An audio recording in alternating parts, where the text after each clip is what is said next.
Haven't forgot you, Paul. Okay, the terminology is confusing, but what is the molar interpretation of a chemical equation?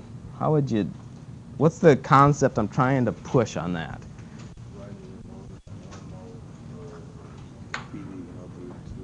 Yeah, you hear them? Like writing 1 mole of PV of lead-2 nitrate and 1 mole of this stuff, right? It's that what bridge idea? Mole bridge idea. So these are mole ratios. That's the molar interpretation, right? I would say. Just think of that mole bridge that we pick on all the time.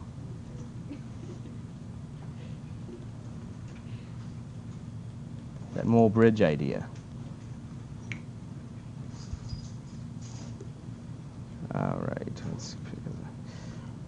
How do you convert, Lorena, a given amount of reactant to product? In words, how do you do that? How do you convert a given amount of reactant to product? Like, you can use this reaction down here. Like, you have so much lead-2 nitrate, 20 grams of it. How many grams of lead sulfate would that give? How do you do that? What's a game plan for that?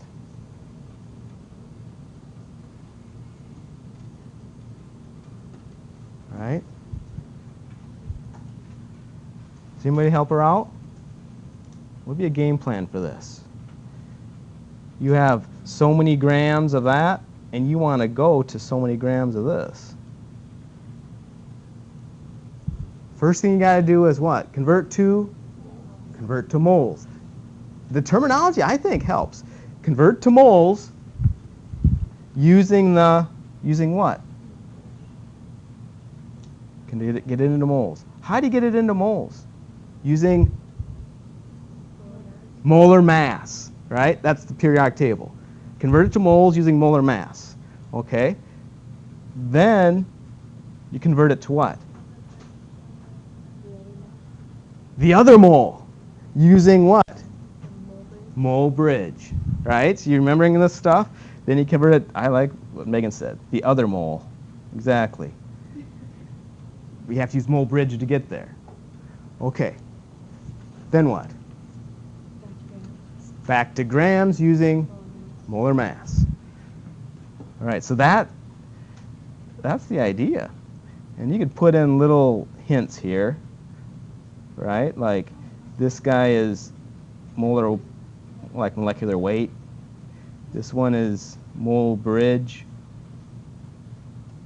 And this one's molecular weight again. All right, so that's the game plan on all of those. Number 3. What is, Sarah, a limiting reactant problem? What is a limiting reactant problem?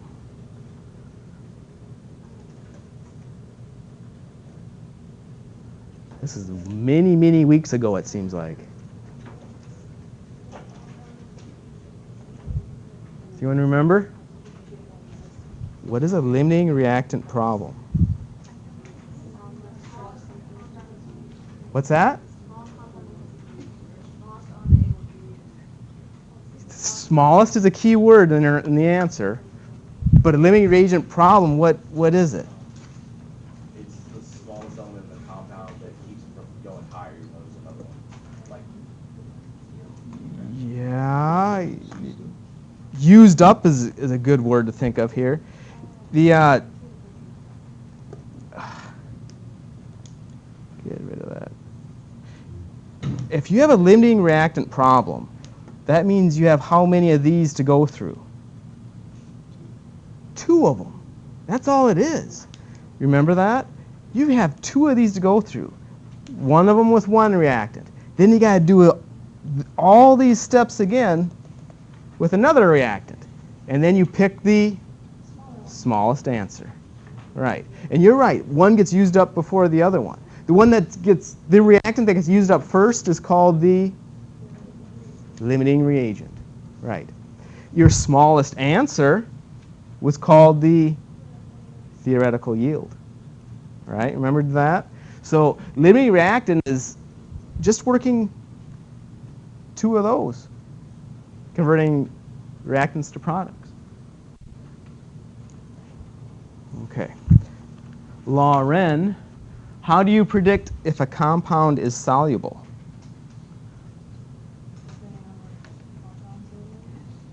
Yeah, but what's your game plan to do this? How do you figure out whether something's going to dissolve in water or not?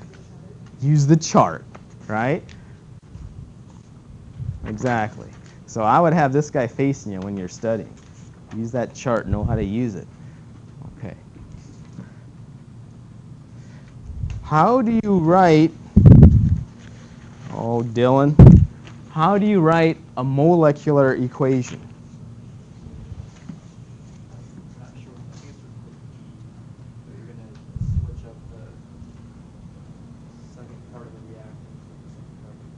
Exactly. Do you hear what he said? First, you have these two things being added up, all right? And then they're always in half, right? You have a cation and an anion. So he said you just break it up first, right? You put this guy with this guy, right? And this one with that one. Right? And that's what they go to. And then you balance it, and then what do? You don't break it up. This is a molecular equation. You have to write little subscripts, aqueous and solid and stuff, right? So, because we're just talking about, oh, that's just for precipitation. So that game plan works for precipitation. But how do you know what's a precipitation reaction? Right? Because that's the game plan, right? You're just what Dylan said. You break them up and you form your products, and then you write AQ and solid. But how do you know you're supposed to be playing that game plan and not the common reaction game plan? A whole different idea. Because look at the bottom one. There's the common reactions. There's 1, 2, 3, 4 of them. How do you know which game to play? Solids or this funky thing? What's that? If it has an acid. If it has an acid, it's got to be one of these bottom reactions. That was key. Otherwise, these can be really confusing. Okay. But Emily, how do you recognize it has an acid or not? H out front, right? So, I mean, there could be compounds that you've never even seen before. I don't know, maybe you've seen this before, but the point is you see an H out front. Acid. Okay.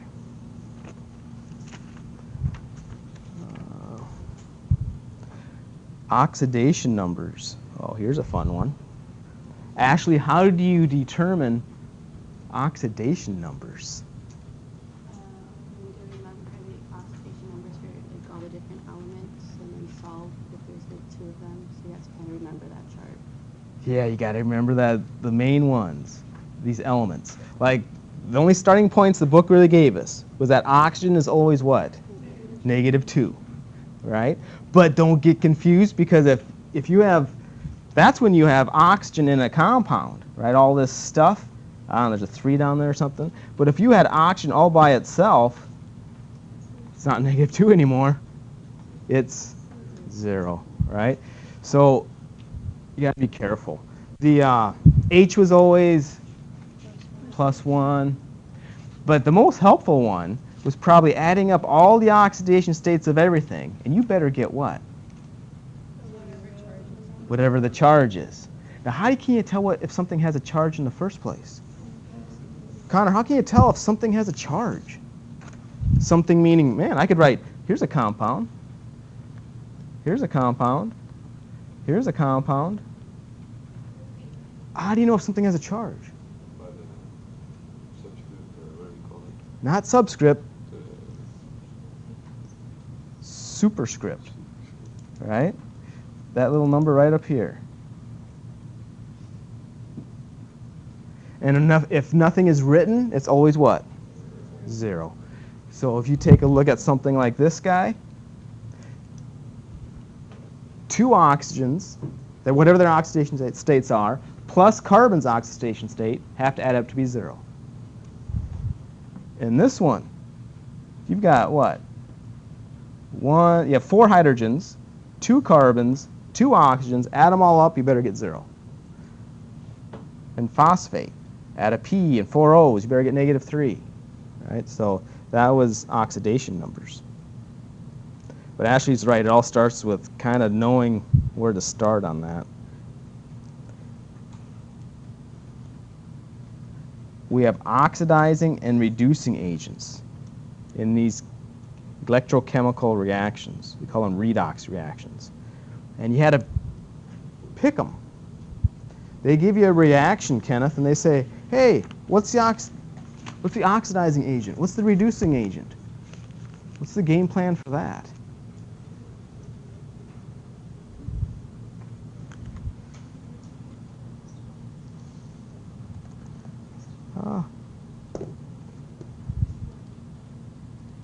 What's the game plan for that?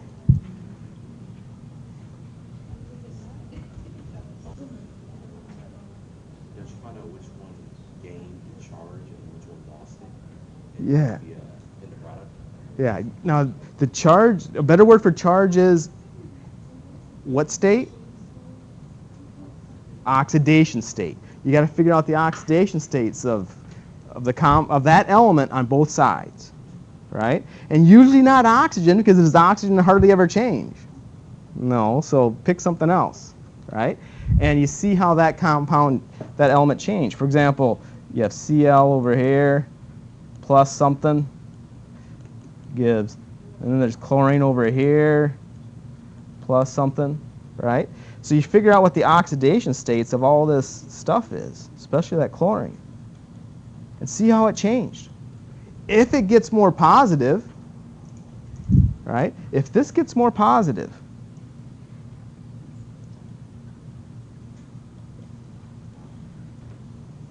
how would you answer the question? Manuel, how would you answer the question?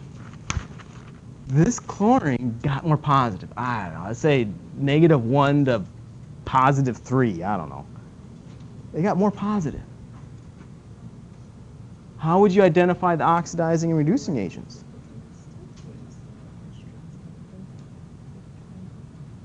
You want to help them out? It's the reducing agent, right? Reducing agents, right, get oxidized. That's how we kind of remembered this. We try to say reducing agents get oxidized. Oxidizing agents get reduced. So if this guy got more positive, also reducing agents and oxidizing agents are always reactants or products? Reactants. So that means since he got more positive, that has to be the reducing agent. Right? Okay. And then we got into balancing. Rebecca, we got into balancing oxidation-reduction reactions in acidic or basic solutions. Let's start with acidic. Okay, so you got to see if you remember the steps. What did you do first? When we're balancing, and it looked like this. It looked like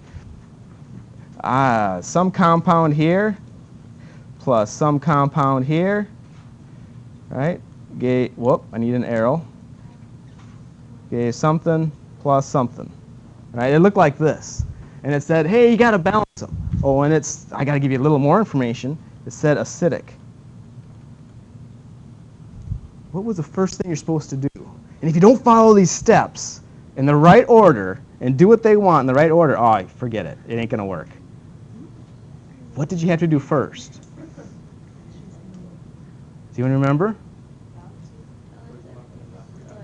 Ooh, careful, break. You're right, but you just got to say it. Split it into 2 half reactions, right? So, I don't know, let's say this compound goes to this one, and this one goes to that one, right? You break it into 2 half reactions. And you kind of line up the arrows because you know you're going to have to be adding them up. So you break it into 2 half reactions. Okay, then for each half reaction, Alyssa, what'd you do? That was the first step. And that's a lot of folks forget to do it. Like, let's say you've got Cl2 blah blah. Here you have Cl blah blah, right? And if you forget to do this step, right, you're off by a factor of 2. Right? Because you have 2 chlorines. The only way to balance it is to put a coefficient of 2 in front of it. Remember doing that? So balance everything but O and H. So Mia, for each half reaction, balance everything but O and H, then balance oxygen by adding H2O. That was the second step. So we broke it into its half reactions, Tanya. And then we balanced everything but O and H. Then we balanced O by adding H2O, then balance H by adding Hydrogen. Yeah, but H plus. All right, balance hydrogen by adding H plus. One last step here, Giselle. Then what do we do? Charges by adding E negative To the most positive side. We try not to look at the notes, right? Balance E negatives, balance a charge by adding negatives, E negative, to the most positive side, right? And the trick to getting those charges were pretty much just multiplying the coefficient times whatever was written up there, right? And did that for everything. Okay. And then you, hopefully if you did this right, you've got some electrons on this side, and you've got some electrons on this side. If you have the electrons both on the same side, you know you did something wrong.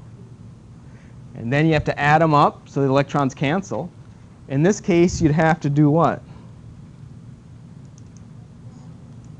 What would you have to do, Megan, in this case? You have to multiply to get Yeah, and to cancel. get the e's to cancel out. So what would you do? I've got Multiply the bottom. 3 on this one. What's that? Multiply the bottom by 3. Bottom by 3. Do I just multiply this side by 3? No, the whole thing is multiplied through by 3. Right, then I add it all up. All the reactants go to the reactant side, all the products go to the product side. Okay. And then, whether it said acidic or basic, it didn't matter. You still had to do all those steps and get an answer and pretend it's acidic. So you have this nice balanced answer. But then you realize, oh, the darn thing says basic. Okay, back to Paul. What does that mean? It said basic, not acidic. There's one more step.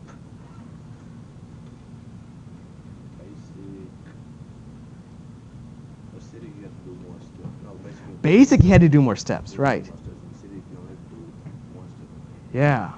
So basic meant there's a lot. Basic means that, well, the solution's basic. There aren't any H pluses floating around. You might have you should have H pluses in your answer. You have to convert all the H pluses to water by adding OH minus. So if I have an H plus in my final answer, it looks something like this. I did it in acidic. I only have, let's make it not 1. Let's make it like 3 of them. Right? I have to add 3 hydroxides to both sides. So I'll end up with 3 waters and 3 hydroxides on the product side. Okay. All right? So remember how we did it. I kind of suggested doing this. And maybe, I don't know, circling this or crossing it out and writing 3 waters or something. And then you probably end up canceling waters too. So those are good practice. Okay, then the last type of problem is the quiz that we just had. Right? I give you the equation for big M, so that's really not much of a question. Right? Big M is just moles over liters. And then I give you that one too, dilution problems. Then how do you know when to use which one? What's the suggestion, Lorena, in figuring out which equation you're supposed to use? Yeah, if there's 2 molarities, it's got to be the second one. How about Steph? How do you answer the question, how would you prepare? That's not on there. Take VI of MI and dilute it to get VF of MI. There you go. Take VI of MI and dilute to VF to get MF. All right, and then you just got to put in the numbers. Okay, that was the how would you prepare part. Okay. So let's, out of all these choices here, Sarah, there's no way we're going to get through all this. But the point is, that's why we're having our little help session, but if you want to make it. But out of all these choices, I kind of screwed up my numbering, but out of all those choices, which type of problem, Sarah, would you like to work on? Or you just want to start at the beginning? She wants to start at the beginning, so we're going to start at the beginning. Here we are. How do you convert a given amount of reactant to product? Okay, so let's ask Lauren. We're not democratic. We're just going to let you decide. Do you want to go to the boards and do this, or sit on your can and work them with the folks around you? She wants to sit there. Okay, so we're going to sit there. So go ahead, work on it, and see if we can get a consensus to an answer. Now, if you want to go to the boards, no one's going to stop you.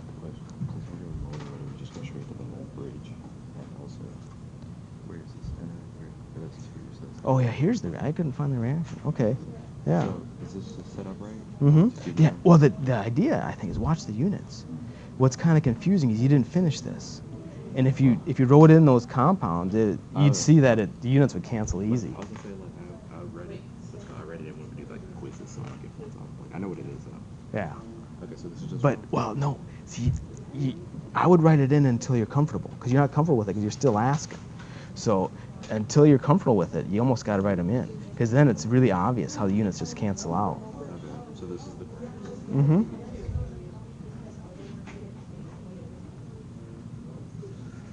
So 0.0032 moles of sodium nitrate are formed. How many grams of sodium sulfate must have reacted? So they're talking about that reaction up there.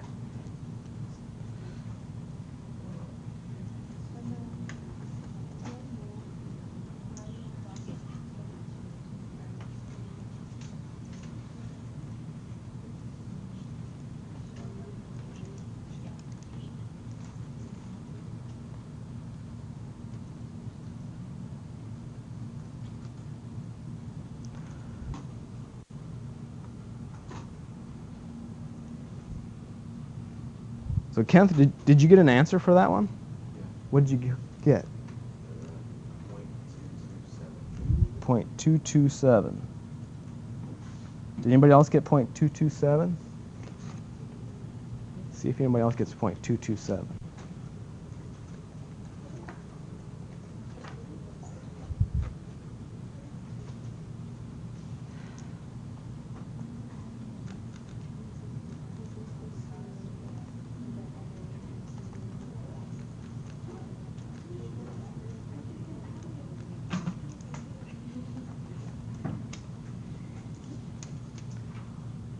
That's the starting point, otherwise the units aren't going to work out for you. And you're already in moles, so Steph got something else.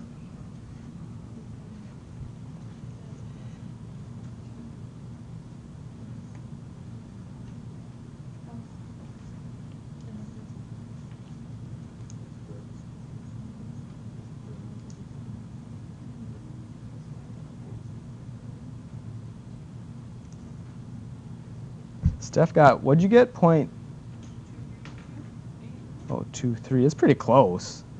Maybe you guys just use different molar masses. Anybody else get an answer for this one? You got 0.227? Okay, a lot of folks are getting 0.227. So maybe just watch your molar masses or something.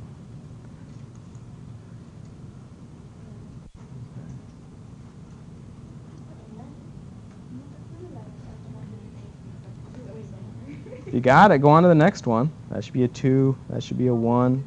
What's your molar mass of sodium sulfate? 142.05, thank you. Okay.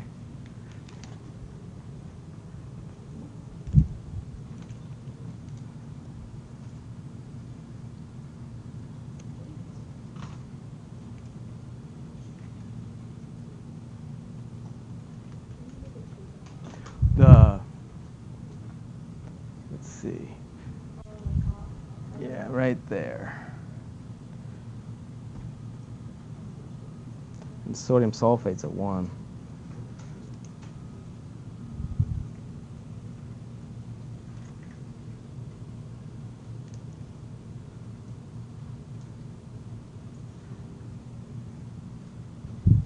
So 0.227. Keep going.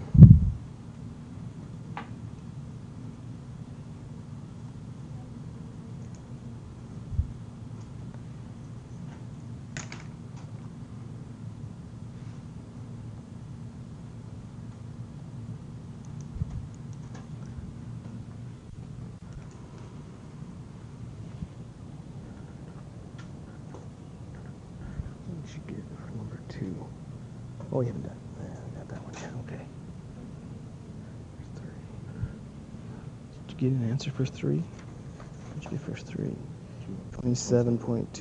27.3.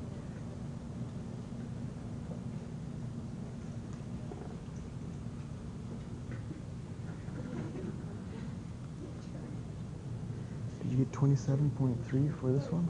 For the one before? For this one? Yeah. It's the same thing. Yeah. Well, it's in grams first, though. But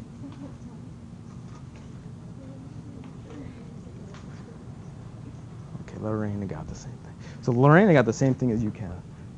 So I think this answer for number 3, you should be getting 27.3 because I saw that on 2 folks' work. So make sure you can get 27.3. I'm pretty sure that's got to be it.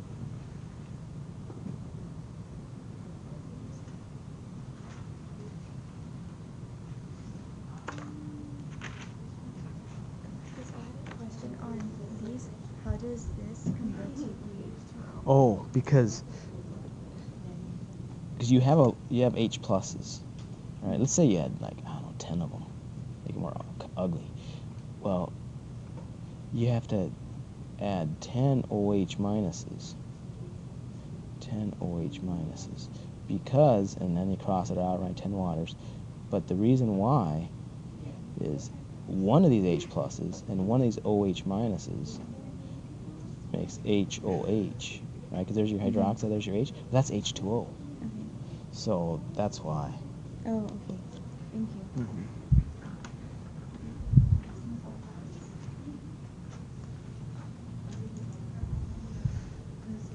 We've got a few minutes left. See if you can get through some of these.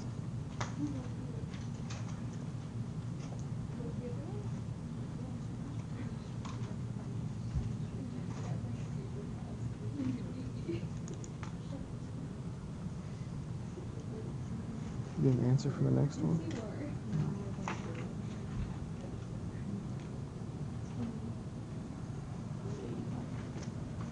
So did you see how to do these? Okay.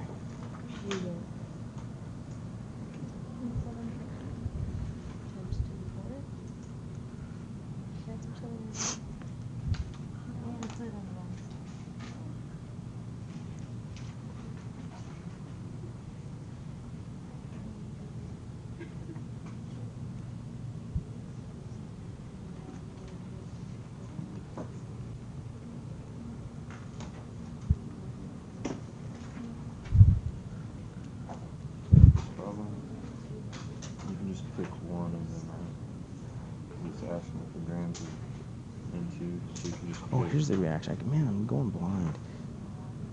Yeah, so And you it gives you kilograms of this, kilograms of that. You can just pick one of those to go all the way to grams of N2. you have to do it for both because it's another limiting reagent problem, right? Because you don't know whether this one's going to react up all first Okay. or if this one's going to react up all first. You don't know. Okay. So you pretty much got to, it's a lot of work. You got to do it twice. Okay.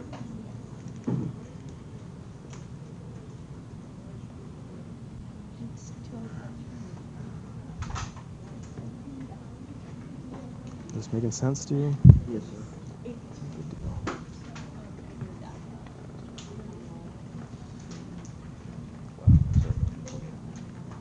Yeah, we're running out of time.